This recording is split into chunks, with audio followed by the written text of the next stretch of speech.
All right, we're definitely in the thick of summer now with that heat, which means a lot of people are going to be getting out on boats and out on the lakes. So we are joined here with Mark Ellis from the Kootenai County Sheriff's Office. So Mark, we're out here on a boat. I want to just talk about boater safety. So what are some of the things that, as we're getting out on boats, we can do to keep us and our families and the people around us safe?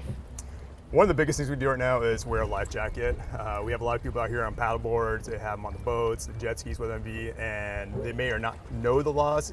It's not just like the road where you automatically get a driver's license. A lot of people don't quite understand the rules, so we ask that people do wear life jackets as much as possible just to prevent the injuries. People can fall over. The temperature of the water today is about 62 degrees at the surface, and it goes down from there. So several minutes in the water, your body's gonna start feeling it. So life jackets is the biggest thing we can do. We're out here to provide lots of education right now. We want people to come to our lakes. We got awesome, beautiful lakes right now to play with, but we just want to make sure people do it safe. So we have marine teams out here to help educate, and that's our #1 goal, is just educate what are the rules of the road. And it comes down to it, just be considerate.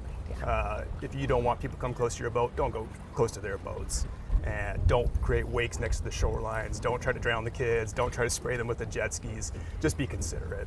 I mean, Coeur d'Alene in particular, Lake Coeur d'Alene is really busy often, right? And so what are some of the things that maybe people who are boating for the first time wouldn't expect to encounter out on the lake? Just like you said, it gets busy out here. People don't understand how much traffic there is. You get into a car, you have a brake pedal. There's no brake pedals on the boat, so a lot of people don't quite understand that. Also what their wake does to it. And so when they get out here and it's a busy Saturday and Sunday at 100 degrees, there's boats everywhere. Go slower. Slow is your friend. Okay. If you can put it in neutral if you have to, but yeah, going too fast next to the boats is one of our biggest problems, or on the shorelines. We're having a huge problem with wakes right now. People get too close to shoreline, the waves are going over the docks, they're hitting the kids, they're destroying properties. We're trying to educate that and kind of work with our community right now to be safe. And then what are some of those general rules of thumb, rules of the lake, I guess, that people should know to follow if they're going to come out here? A couple things most people don't know, there's actually speed limits on our water. So if you go into the lake, it's around 50 miles an hour here on Coeur d'Alene Lake. If you go to the river, it's 35, and then it goes down to 20 miles an hour at nighttime. So that's one of the big things. On the lake, you have to stay 200 feet away from a shoreline when you're creating a wake, and then on the river, that drops down to half of that. And so you also must stay 100 feet away from another boat going 15 miles an hour. And on the river, that's at 50 feet. So it drops half when you get to the river, and most people just don't know that. You go in the river, it's a freeway sometimes. And so the best thing to do is just, again, slow down and avoid those wakes. Some of these bigger boats will swamp your boat if you get a little too close. So. And as someone, I personally paddleboard all the time, so someone who maybe is on one of those smaller crafts, not an engine or not as big of an engine, what are things that they can do to stay safe with some of the chaotic boats moving around like that? The best thing they're gonna be able to do, life jacket. It goes back to that. That's okay. What saves people. I see signs of people post on their lakes all the time. 250 people have died on this lake. 0 have died with a life jacket.